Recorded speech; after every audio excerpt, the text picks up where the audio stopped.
Hey there, hi there, ho there, hello there, and welcome back to another exciting edition of the Cardinal Couple Radio Hour podcast, where we discuss the joy and excitement of UofL women's athletics.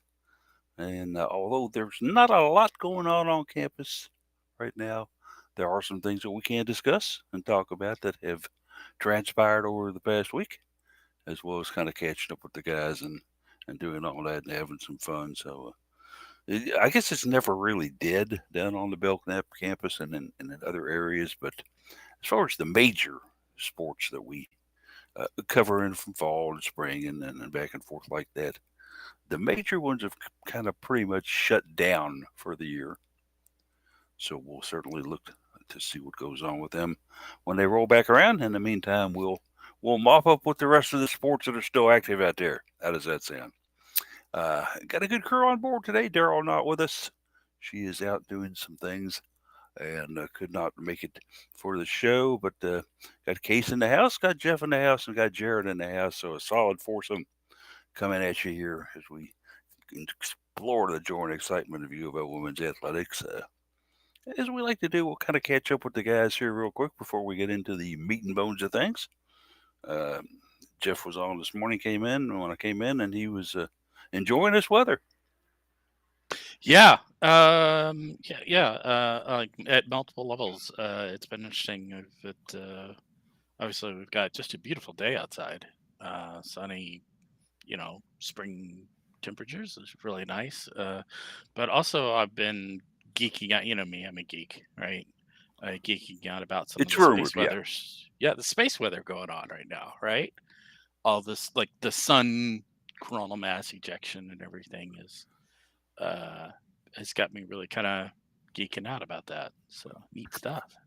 Did I go see Aurora last night? Couldn't. I saw a bunch of dark skies due to the city lights being too bright around me. Yeah. Yeah. So I didn't go anywhere to get away from the city lights, so I didn't really see much. But yeah, I did get We could make a out some vague colors just because we yeah, knew pretty much exactly where to look. Lindsay's yeah. parents Your are in friend are Madisonville. They out. were getting a good view of it, and then Yeah, her sister's in the Goshen area, so they had an okay view. So we kind of knew exactly where to look, and we're like, "Oh, look! It looks like a bruise, yeah, barely like yeah. a 2-week-old bruise." Yeah. I saw the Aurora in I guess it's 2013. I think it was when I went to Iceland in November. And it was wonderful. And nothing's gonna like match that experience, but it would be kind of cool to be able to say I've seen the Aurora here in Louisville. I had a coworker. Of course, my company is remote, so we're all over the place. We've got a lot of people in Florida. I had a coworker in Jupiter, Florida, post a picture of the Aurora. He said it was not visible to the naked eye, but with his camera on, like he had like a 3-second long exposure on his camera, and got a picture of it from Florida. So impressive stuff with this thing going on. Actually, they're calling it a level 5. G5 is the level they're calling it now. Were they getting it up to? Yeah, because they initially forecasted it as a G4, as severe, Mm-hmm. and they said they actually were seeing yesterday and again this morning, G5 level, the extreme level they call it, I guess. Yeah, I was gonna say, in case anybody's curious, like that's bad. Yeah. Because we haven't had a severe solar geomagnetic storm since 2005. Yeah. I don't know when the last extreme one was, because nobody was thinking this was going to be one. So was that all coming from the sun and some of the weird stuff the sun's been doing the last couple of days? Yeah, because the sun, the solar activity, we're at a maximum right now where like all kinds of crazy stuff is happening on the surface of the sun. You got sunspots, you got solar flares, you got these coronal mass ejections, which is what this is all about, really. CMEs, basically the sun vomits up a part of itself and just heats it out into space. And these happen to be coming right at the Earth, pretty much, and smack into the magnetosphere and the atmosphere and cause all these bright colors from the charged particles hitting the atmosphere. I'm geeking out. So yeah. As semi-scientist astrologist person on Twitter put out yesterday that the sun farted is a simpler. Yeah. Yeah, it really is. A CME is basically the sun basically spits out part of itself. A coronal mass of the mass of the corona actually gets chucked out into space. So we need And an extra sunscreen while all this stuff is going on, or no? no, the amount extra that you get from this is pretty minor. Again, the Earth's magnetosphere, the magnetic field of the Earth, deflects this away from what we get for the most part, but it curves around where it's really, really weak at the poles, North and South Pole, which is why you see auroras at the North and South Pole so much.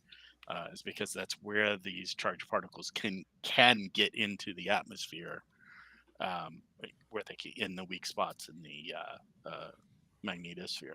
So, and then it seeps through the, atmosphere, comes to the atmosphere, south for us or north from the South Pole. You as a person, Jared, are fine. Your electronics may be at more risk. Yeah, not even with that, not a whole lot. GPS, I've seen some reports because GPS is used for time sync stuff a lot on the internet, and me being an internet person, that's what I do. I computer networking. I've seen a lot of reports of people with GPS receivers for time sources having trouble maintaining their lock. So it's interfering with GPS a bit. Yeah, they said that navigation might be impacted. GPS navigation. Yeah. Jared, I'm going to recommend to you as maybe a way to prevent a bunch of this is to drink a lot of Corona, since Corona is involved in all this. That's right. You should absorb see, it, right? it's a coronal mass injection. So if you have more Corona in your system, there's no room for the Corona to get into you. There you just go. you overload the Corona, and then the sun's Corona can't get to you. That's the way it works. That's right. I That's how that think works. it's a wonderful idea. It's, And write me an article after about 12 of those. I'm looking at my foot. So according to some Americans, all of this is Joe Biden's fault, right? What's going on? Of course. Well, The GPS issues. Trump blamed it on Biden early on, Yeah. and of course, Biden woke up long enough to deny it and then went back to sleep. And... yeah. Let's talk Anyway, everything, but I'm sports geeking in out. the So last yeah. 7 minutes. So yeah, let's do that. We'll move on over to Jared there. Jared, after drinking all that Corona, what do you plan on doing next? Just been living the bachelor life for a couple of days. My wife went down to Clemson for her brother's commencement. I saw the photo this week. Yeah, so I've been living the bachelor life the last couple of days. Other than work, it's involved doing laundry, mowing grass, taking trash out, all sorts of fun stuff. Actually becoming a homeowner, huh? Wow. That's something else for you, though. There's always something to do when you have a home. That there is, I can tell you. And at my age now, where I tend to farm out some of the other things that I do, I had a great talk with my lawn care guy the other day. He pulls in, and it's like we got these big series of storms coming in a couple hours. But he pulls up in the driveway, and he's all ready to do cutting. I'm like, you think we had to do this today? He says, well, if we don't do it today, we're probably going to do it till Saturday.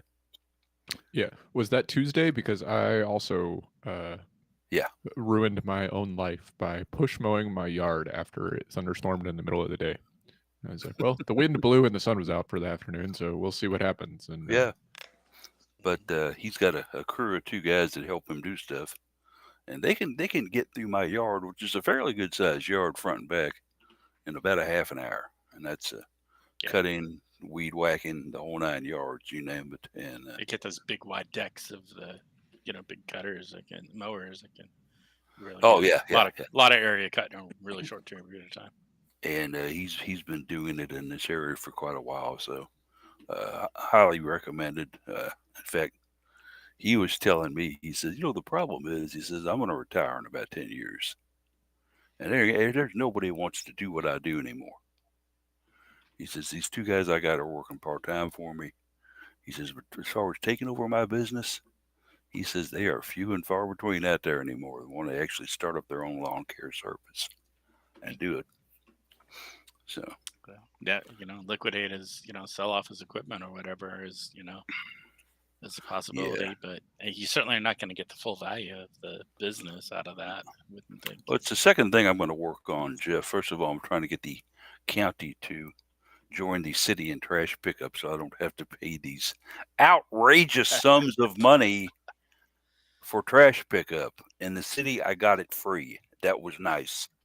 Out in the county, not so free. Growing up, we were like 1.5 miles outside the old Louisville city limits. Yeah. It's just like, you drive up the road and there's everybody getting their trash picked up, and we're waiting on 2 guys in a truck to come take our garbage away. You realize, though, that as part of that's part of they now call this urban services corps, and they pay higher taxes. Well, now it's going to be even different, because then you got like the Urban Services Corps and Louisville Metro on an old, like, because that's not just the whole old city limits, right? That's even downtown, I thought. Yeah, well, the Urban Services Corps was defined as the old city limits because they gotcha. didn't want to change the services people were getting, right, or the taxes. They didn't want to tax, which is probably unconstitutional, but for the most part, no one has complained.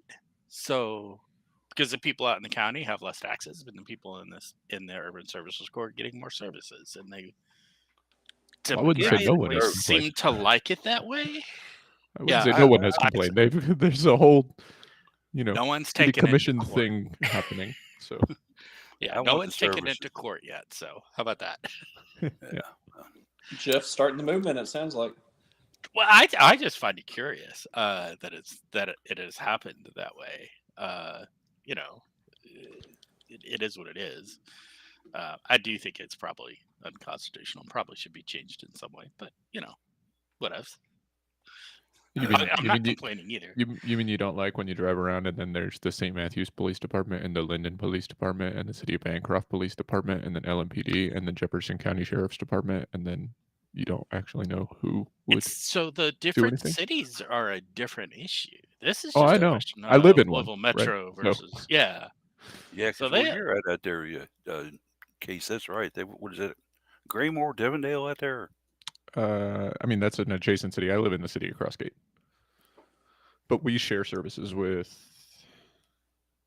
I think we just changed. I think we pay the city of Bancroft to. I got you. Okay. Some police force from there. Yeah, see, that's a different case because you're actually in another city when you do that. But if, like people that are just in like unincorporated county areas, like otherwise unincorporated, you're part of the city of Louisville, but you're being taxed differently than people who are also part of the city of Louisville in the Urban Services Corps. So, arguably,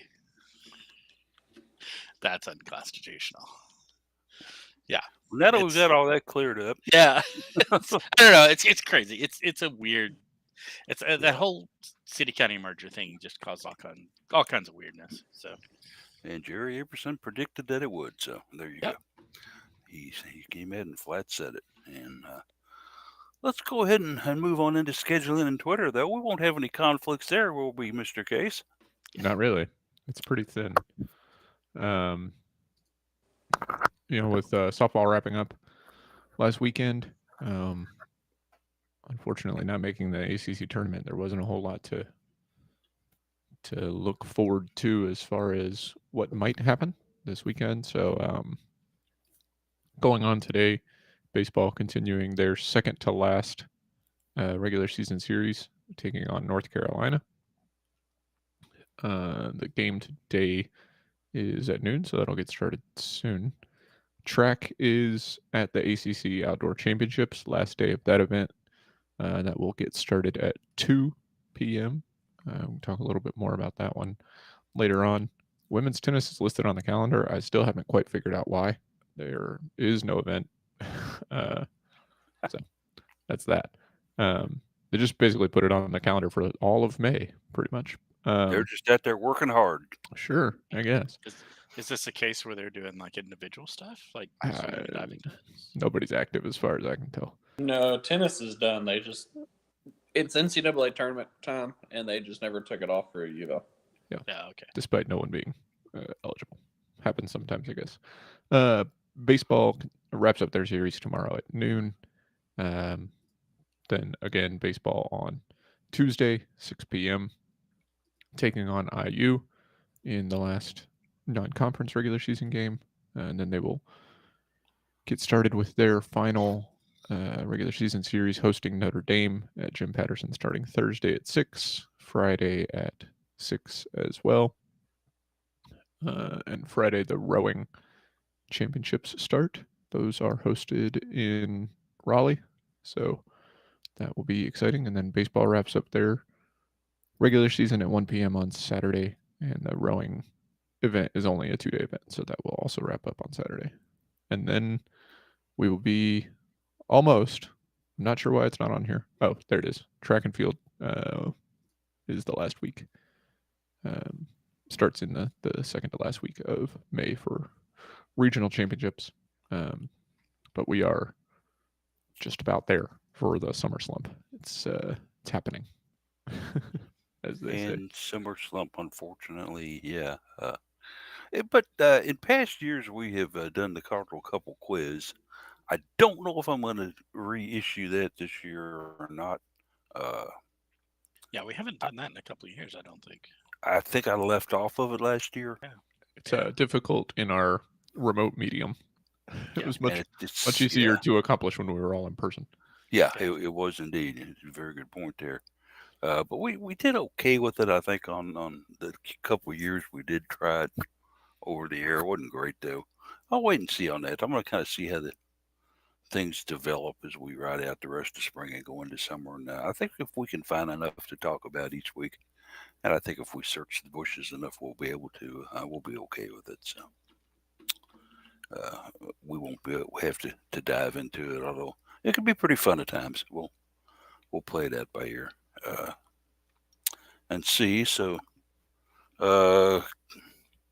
X information case. Sure. I'm at best case scenario. Polly is at Cardinal Couple. Jeff is at Card Couple Radio and at Jeff McAdams. Jared is at Mr. Anderson Jared, and Daryl is at Daryl Faust 4. Not a lot has been going on, so there hasn't been a whole lot to tweet about, but we, I think, do a pretty good job of keeping up with the news and notes that come along. The accounts, the official accounts from UofL still do a pretty good job of posting out information, so you can always follow along with those and check out. I think we have a link to the list on the right side of the site, even though the widget doesn't work anymore. But yeah, that's what we got there. Certainly, always follow us over there on that area, and I think a few of us are still putting things over on Facebook as well. I still like to follow some people and do some things on Facebook, and just wanted to. We're one listener short today that would normally be listening to us because he's over in the Philippines. That's right. My old college and high school buddy Barry Johnson, good friend of mine for years. He went to UofL with me, fraternity with me, and then actually had a very, very nice career up in northern Kentucky, up there working as a social worker. And the last time I saw Barry was at a basketball game where we went to Northern Kentucky University, and he was volunteering as an usher up there too with their program with Northern Kentucky. So he is over in the Philippines today, though, not listening to us because he has gone over to propose to his bride. So congratulations! Absolutely, indeed. I want a guy who has had a heck of a life. Has a liver transplant. Lost his wife in a car wreck. Still has a daughter and has found love again, and is getting ready to marry his bride. I think eventually, sooner than later. I think he was having some questions on how quickly he could get her back over to the States. And that was a thing that was kind of worrying him a little bit. But anyway, congratulations, Barry. I'm proud of you. That's a nice looking ring there. How much money do you still owe me from the college days? If you can buy rings like that, I'm sure you owe me money somewhere. Speaking of your college days and fraternity days, Paul, did you ever actually go to class? Actually, yeah, I did. It was in my junior year. It was only PE. He went to the PE class. It was a badminton class, and it was Yeah. a beautiful afternoon. And I thought, I could make it down from the third floor of the frat house and walk across campus. And actually, they were playing badminton, and I was so excited. Uh, unfortunately, I didn't know that you had to use a racket. And once they convinced me that, quick badminton story on that, real quick though, Jared. I actually single-handedly defeated 5 Phi Taus to win the intramural badminton championship one year. Wow. It was still got your they deserved trophy, it. right? They did. Each one of them deserved it too. But our sports athletic director in the fraternity said, "We don't have anybody entered in badminton." I said, "I'll try it. No problem." And me and my roommate actually entered. He got knocked out in the first round. We didn't play doubles together, but I was playing singles and kept running into these guys from Phi Kappa Tau and kept beating them. And finally beat the last one. And I found out later on 2 of them were actually on the tennis team at UofL. And I still beat them in badminton. So back when they used to hang the photos of all campus champions and things like that, I don't know whatever happened to all those, where they moved those to. But there is a picture of me holding a badminton racket and a trophy. How about that? I feel like badminton and tennis have to be 2 of the sports that seem the most similar and yet are the most different. Do you know what I mean? Like pickleball and tennis, you're like, they seem similar, they react similarly. Football and rugby, they seem similar, they play similar. But badminton and tennis, I think the only similarity they really share is a racket sport, and that's enough for a lot of people to think that they're the same. And they are not the same. Yeah, the flight of the actual shuttle is kind of tough to negotiate at times, but I found that the key to my success in badminton was being a net charger and a high jumper. Because if you could play close to the net and kind of knock one over there where they've got to kind of scoop one out and they send it floating back over to you, and you can be right there at the net and just drive it home wherever you want to put it, and had a lot of success that way. So when the Professional Badminton Association got in touch with me about a career, I kind of said, "No, guys, no, I'm not going to do that. I think I've got a lucrative career in pantyhose, so I won't go that way." But let's kind of look at some other stuff going on here. How about softball awards? Let's get into those a little bit. We have a couple of those on hand here. Let's give it up for the Frizz, and let's give it up for Daisy Heff. They represent Louisville on the All-ACC softball team, third string. Jared, let's talk about these 2. How about them? Yeah, we got to see Daisy Hess make All-ACC both of her seasons that she was here with Louisville, and then you okay, Paul? Make sure you're okay. And then Riley Frizzell, the one season she was with UofL, made All-ACC. As you mentioned, both of them were All-ACC third team. Frizzell led the team in a few categories: home runs, RBIs, batting average. Daisy Hess led the team in a few other categories: doubles, I think total number of hits and on-base percentage, and walks. So both phenomenal players. They were both infielders. Yeah, they were both kind of rocks in that infield, weren't they? With Frizzell holding down first base and Hess at shortstop. Yeah, solid defensive skills. Unfortunately, like the rest of the team, they had their fair share of errors here and there, and certainly a big concern with how the season went was the number of fielding errors and defensive errors that UofL had. But they were reliable offensively.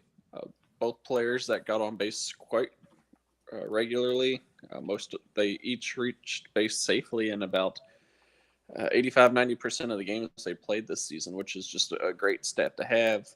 I thought Daisy may have had a stronger case for ACC second team. I thought maybe we had another player or 2 that might have gotten snubbed. I thought Alyssa Zabala might have been worthy enough for an All ACC honor as well, since she was one of the top in the conference in number of wins and ERA. Those number ones would have been higher if the fielding errors weren't so bad. But it's nice to see some players get awards. Just unfortunately, as a whole, how the season ended wasn't great. And it was a case of where transfers in were a benefit to the program. Holly, of course, had some players that were pretty key for us transfer out over the last couple of years, but she was able to go out and get some players to join us to transfer in. And certainly in Frizzell and Hess, I think probably a couple that were team leaders. I mean, when Hess got on campus, they immediately said, "Guess what? You're team captain." She said, "Yeah, I just got here. Could I unpack first?" so how about that for a move? But Jeff, these two have been so important for what Louisville was able to do. I don't think either one of them are going to be back for another year. And what does Miss Holly do now? There were a lot of people that were honored on Senior Day, a lot of women. And so there's a lot of shoes to fill in this team. And it's going to be an interesting discussion to see what happens over the next months, particularly as we get into like November when we have signing day. And who we've got coming in the fall. And I honestly don't know that much, but yeah, you've got two big offensive producers there, and Daisy and Riley, and two of our more consistent defensive fielders. We've had some infielders that have kind of moved all over the place.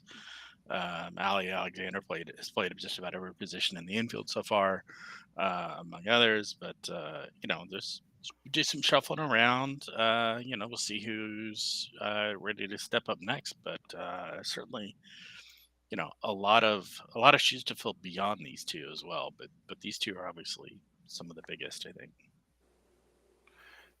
Hess actually leading the team in runs scored with 37.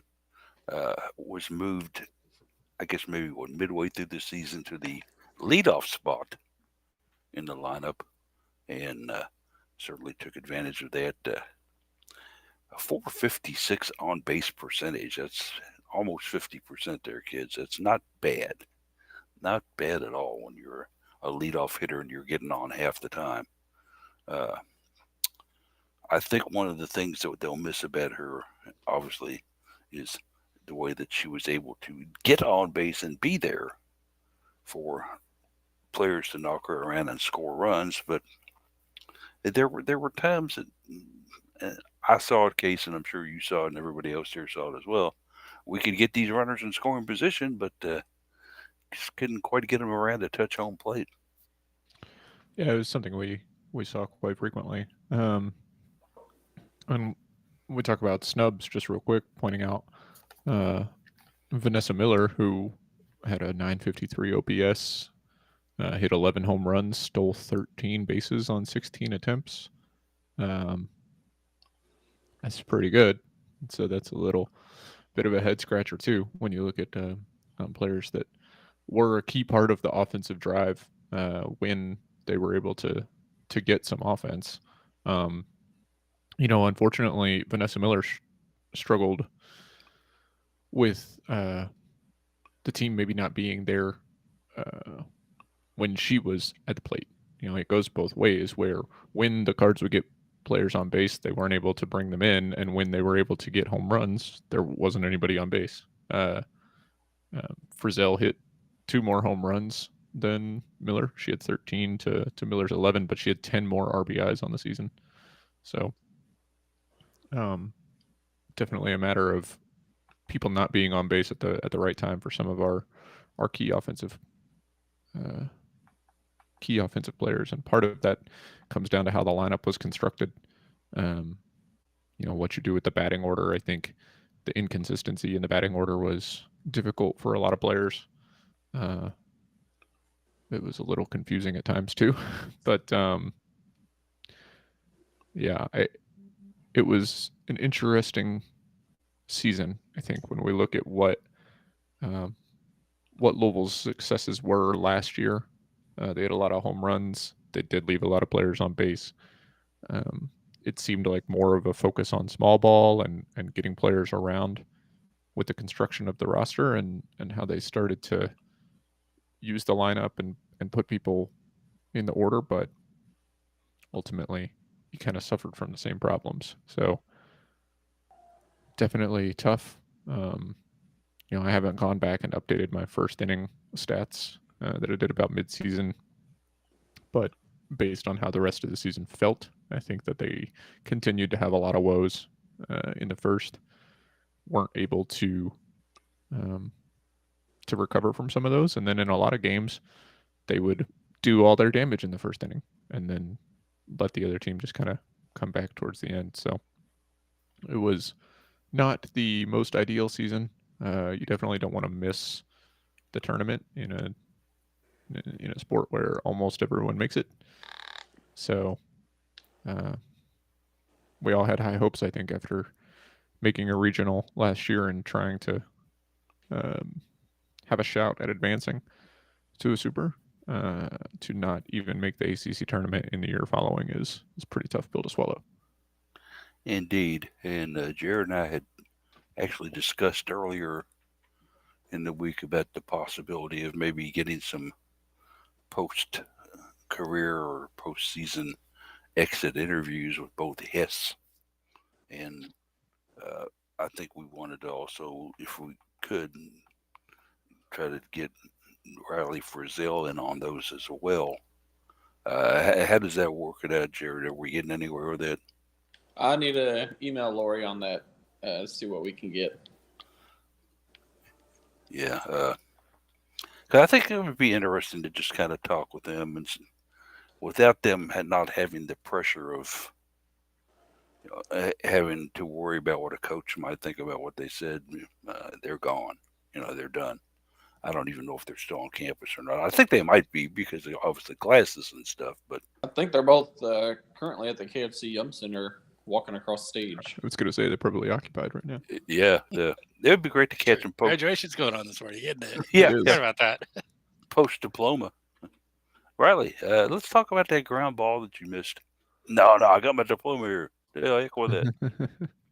Congratulations to her and of course Daisy. Two wonderful people. I enjoyed Daisy the first time I met her. She was introduced in the fall. Was it the fall? No, it was the winter. It was the spring sports. I'm sorry. It was the spring sports where they bring in the coaches and a couple of players for the assorted media. In this case, me and Jody Dimlin, to sit there and ask them questions. And I just enjoyed talking with her a lot. And when we were done speaking and all, I was going to actually run upstairs and talk to Walls a couple minutes.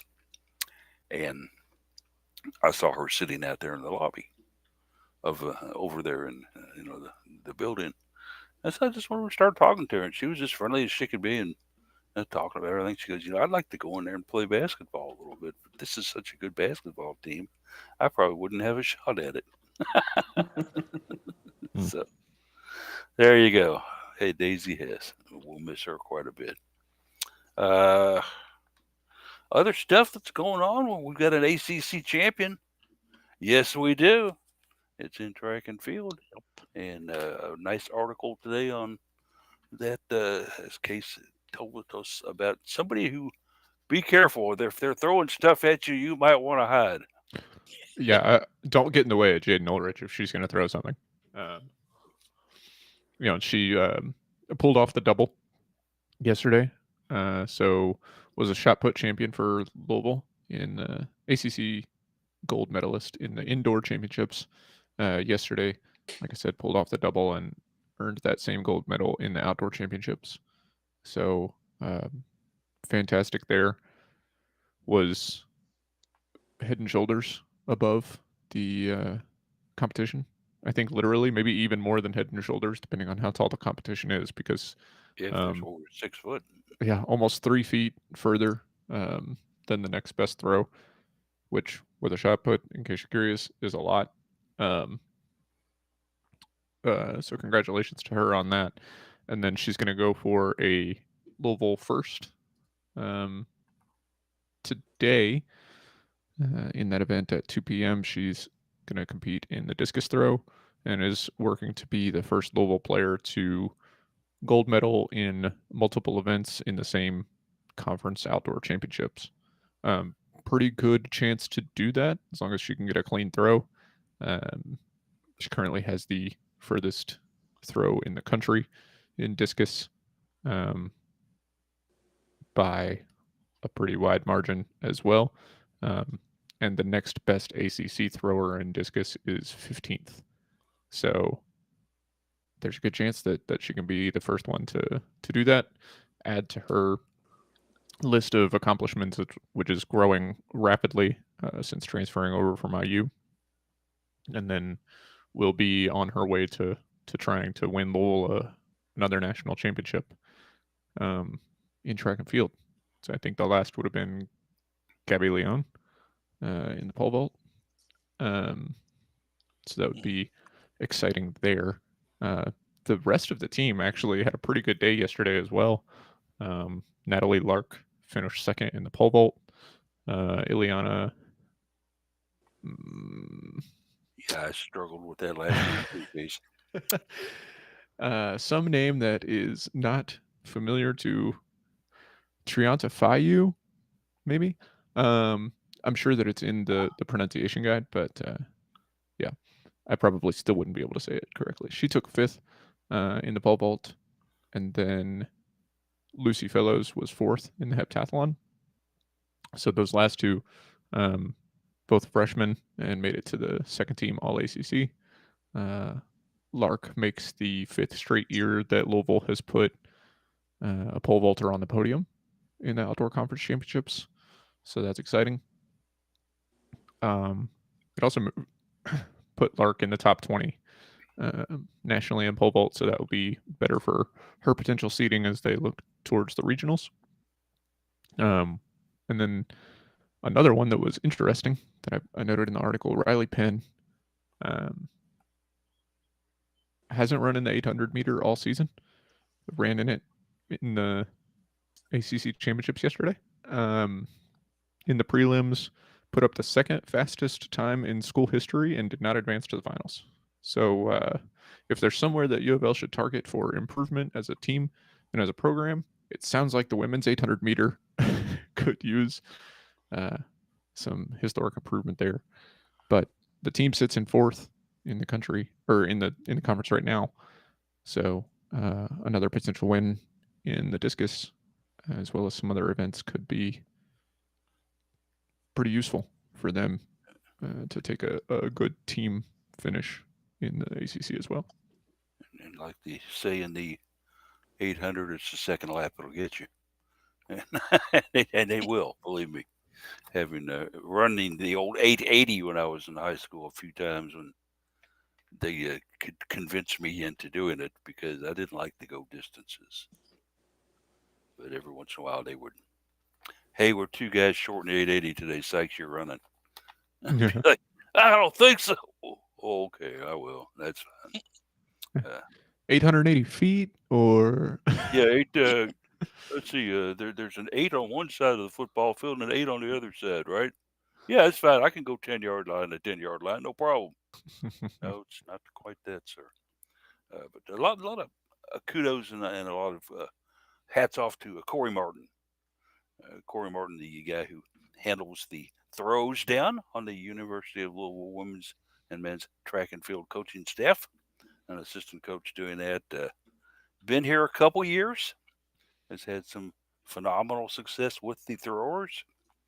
Came to us from Indiana University, where he was up there, I think, 9 or 10 years as a throws coach up there. And his athletes, I think, broke over 30 program records and had 19 of them get All-American honors, 5 individual Big Ten titles. So definitely a guy. And yet the question is, how did we get him away from IU, right? but certainly glad to have him here, throwing well, and obviously, as Jaden Ulrich can tell you, yeah, he's pretty good. So, well, Louisville's the better school. Duh. He's going to get those numbers up close to the IU numbers. He's going to get those up at Louisville just from Jaden Ulrich. absolutely. I mean, yeah, she's incredible. She's going to break all the school records and get all the All-American honors herself. And certainly look forward to what he's going to be able to do. And we've always been a good throw in school. If you guys can remember back for long, going all the way back to like Amani Henderson and people like that. And before. Number of throws even before her time, yeah. Yeah, and you go back and take a look at our throwing records in whatever conference we were in. We always had somebody who was winning titles. But Martin, of course, was a thrower himself as well. A 9-time All-American at Auburn University. And think about that. He went to school for 4 years. He must have stayed and threw an extra year or something. A 9-time All-American in the shot put and in the hammer. Of course, the women don't throw the hammer that I know of. Doing multiple events, that it could be multiple All ACC. Yeah. In a single year. Yeah, each event you're in, you can earn a different All-American honor. Sure. So maybe he did it with both the shot put and the hammer both. And then did it in spring and then maybe somewhere else. I don't know, but maybe he did maybe else one other event in there as well. I don't know. Yeah. But certainly glad to have him on there, working with our throwers and doing some very good things with them. And I think, were you there, Case, when they had the media day for track and field? Did you cover for me this year? Track and field was at the prior. So they did the Spring Sports Media Day split this year. The one that I was at, track and field, was at the other one. I got you. Okay. Yep. And certainly some great things going on for us there. So congratulations to her, certainly, for that. And best of luck as you move forward toward the NCAA throws. Absolutely. It looks like women's hammer throw is sanctioned in the NCAA, but I do not think that Louisville competes in it. I can't recall us throwing the hammer. No. Discus can shot. We don't have anybody in the top 100 throws this season, so I assume that we are not competing. So, other things that we can kind of get into and discuss here a little bit as well. We've had some players that have been, and some coaches that have been moving around a little bit. Certainly Costa Robinson, who we've loved so much as a graduate assistant and player and during her time at Louisville, is going to Marshall University to be with the first-year head coach up there for that program, Jared.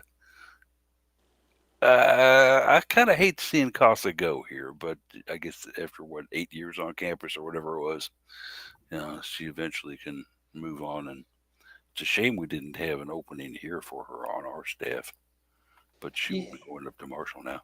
I think it's a good fit for her. It's not too far from home for her. With her, she's being a Western, like way on the tip of Western Kentucky there. I think you mean Eastern. Eastern, sorry. Going wrong way. She'd be quite far away if she was in the far western part of right, being the Ashland native, I mean, Kentucky-West Virginia border, not going too far to get to Marshall. It's a smaller program, so it's a great place to really get your feet wet and just learning the game, collegiate style. Plus, her only collegiate experience has always been with Louisville. She's never seen how other teams and programs run their operations and what that looks like. So it's good to venture out to other schools, just to get a little different point of view, different experience. And who knows, she may end up back on Jeff Walls' staff. I wouldn't be surprised if 3 or 4 years down the road that as we see some of his current assistant coaching tree continue to move on and do great things, as we've seen in the past, that maybe he'll bring her on and be a defensive specialist coach. And it's certainly something we have seen in the past. So best of luck to her out there. Also, Josie Williams came in and joined us for a year from out at Utah Valley, if I remember correctly. Didn't play a lot for us, but was on the roster and a good backup center. She has gone out to Utah State. How about that? Leaving her graduate assistant's residence here to go out there and be an assistant coach for Utah State. One that we didn't get to know a whole lot, guys, but she always seemed to have a great knowledge of the game. So she had some pretty good competition in front of her when she was here. Oh yeah, absolutely. I think she's actually taken over their director of operations role. Nice. But you'll see a lot of the smaller programs that don't have the funding and budget for extra coaches. That director of operations position quickly becomes an assistant coach position as well. So she'll probably be double dutying. Uh, they that program she's going to is not had great success recently. I think they won 4 games last year, if I remember looking at that correct. So she could be part of the revival out there to help build that program up into a national powerhouse, or at least get them to 500 and onto the NCAA tournament in the future. That's I believe Utah State is where the viral post-game press conference came from, when the head coach was asked how she was going to be rebuilding the team to help recover for the next season, and she said, "Won't be doing that because it's just Coach Mel asking him." Yeah. Oh, is that where? Oh, yeah. Believe that was that team. So Josie will be getting a fresh start with a new staff there. So an even better opportunity, I think, and I believe that's where she came from, right? Isn't that where she transferred in from? She was at Utah Valley. Okay. Yeah. Yep. Yeah, which I guess out there's in the same area anyway. Yeah, kind of like I don't know how they rank the Utah Valleys and all those and what conferences they're in, but maybe a step down from Utah State as far as conference affiliation. I'm not really sure though. Certainly a good start for her though, and a good move for her. Also, Lily Love, a basketball player on the Cards squad last year, has announced that she's going to be going to Houston to join the Cougs down there as a player. Surprising move, Jared? In the overall picture, maybe not so much. At first, I was surprised to see that she was going to transfer out of Louisville.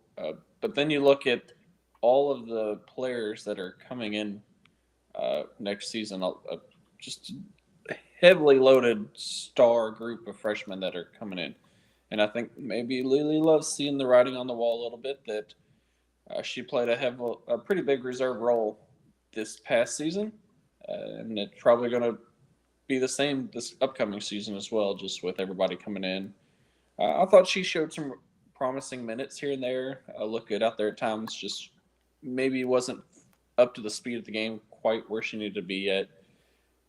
So that's one I'm sad to see leave, but I can completely understand why she's exploring other options and ended up at Houston.